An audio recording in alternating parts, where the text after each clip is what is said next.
Birds of prey that have hooked meat-tearing beaks, they also all have very sharp claws on their feet called talons.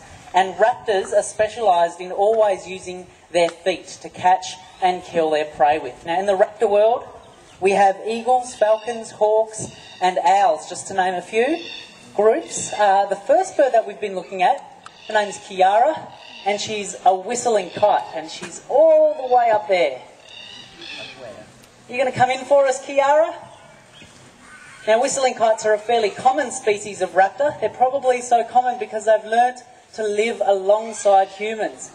Places you'll often see these whistling kites hanging around is around abattoirs, fishing ports and picnic grounds, where they have even been known to swoop down and steal the odd sausage off the barbecue. Come on, Kiara, you do look very spectacular up there. And have a look at that. There's a wedge-tailed eagle gliding up above us. Can you see that? Up a little bit further. It's probably behind the trees for most of you, but you'll get to see that other gliding and soaring type of raptor, the wedge-tailed eagle, which is Australia's largest of birds of prey there. That's actually a wild bird. That bird up there isn't a part of our presentation.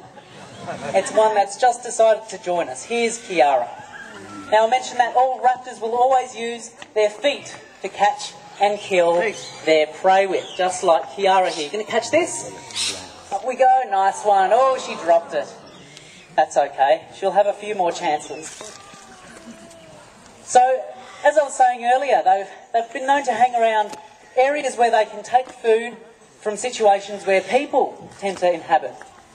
And having learned to adapt to live alongside people means that we'll probably, and of course hopefully, never see this particular species of bird on the endangered list. I just need to squeeze through there, excuse me.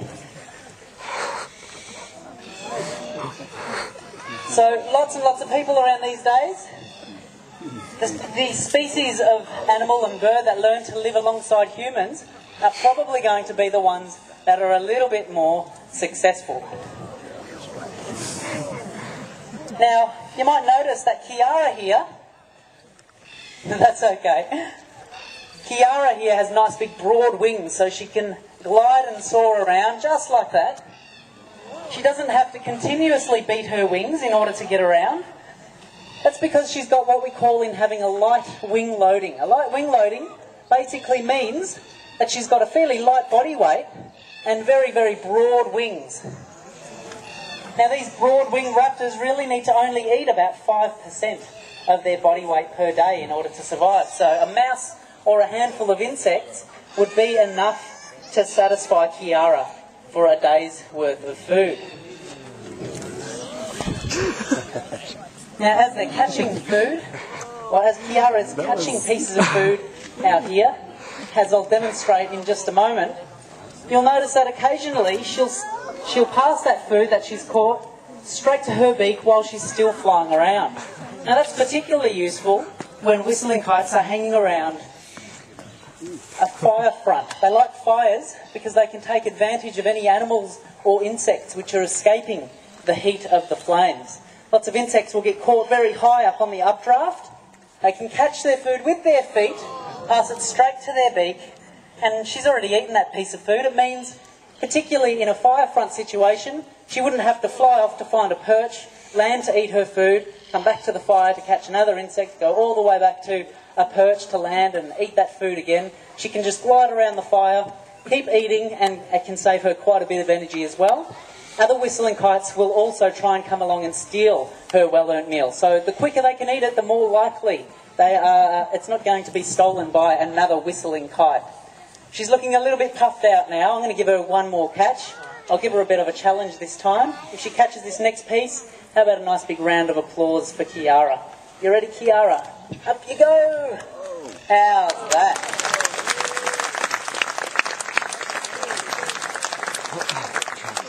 Nice work, Kiara. We're going to step right up inside. We've had a look at a wild wedge-tailed eagle fly around a little bit. I think it's safe to bring out our wedge-tailed eagle now. She's waiting to come out the back. We do have to be a little bit careful with those wild wedge-tailed eagles hanging around, but can't really see him now. So we'll bring Magga out in just a moment. Wedge-tailed eagles are our largest bird of prey. here in Australia. They do have very broad wings. She spotted that wedge-tailed eagle straight away, so it is still hanging around. They can sometimes come in. Here he comes. Oh, yeah. It's just amazing how quickly these birds can come into the arena. So I will keep Magra's time out here very brief. They're very, very territorial birds and will certainly compete for territory as well. Magra, of course, sees this as her territory, and so does that wild wedge-tailed eagle. So what they'll sometimes do is come in and try and chase our birds out of the area.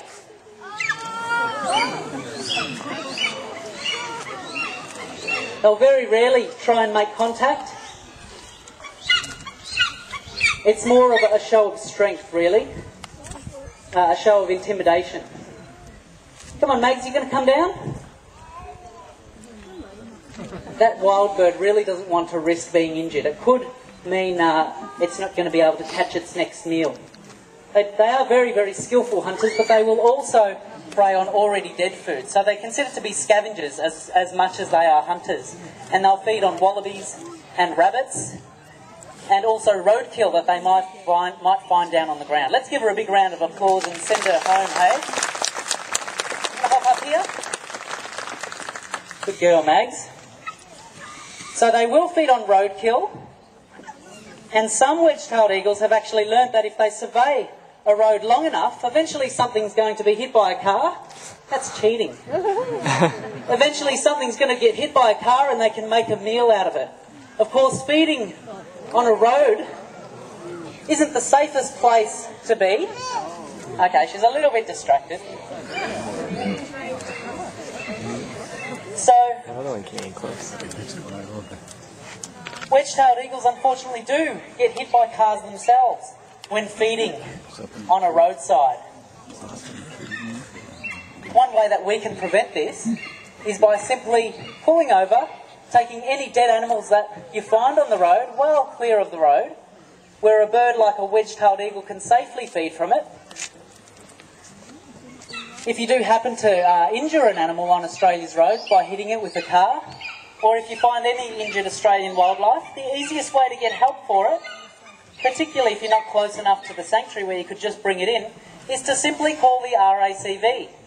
Believe it or not, the RACV will send out a wildlife carer to the area, hopefully have that animal rehabilitated back into the wild eventually after some very important veterinary attention. What Magra's doing over there is giving a bit of a territorial call and a bit of a territorial display. You'll notice that she's got her wings down. What they'll often do is pick up sticks or rocks in their mouth as well. That's another aggressive type of posture. She's basically asking that wild wedge-tailed eagle who's sitting up in that gum tree over there, she's asking that bird to leave. Now they fight for territory basically to protect all the food. They're on top of the food chain, so any animals that live within their territory belong to them, they see. So particularly a nesting eagle would certainly need to protect its territory, and that wild bird, we believe, is probably just fledging a few young at this particular time of the year. Hopefully I'm going to be able to get Magra's attention back so we can finish off the presentation. It's not always up to me how long we keep these birds out here, obviously. They certainly do have minds of their own. Magra, you going to come down for us? Certainly a little bit wary of that wild bird and wants to keep her territory safe.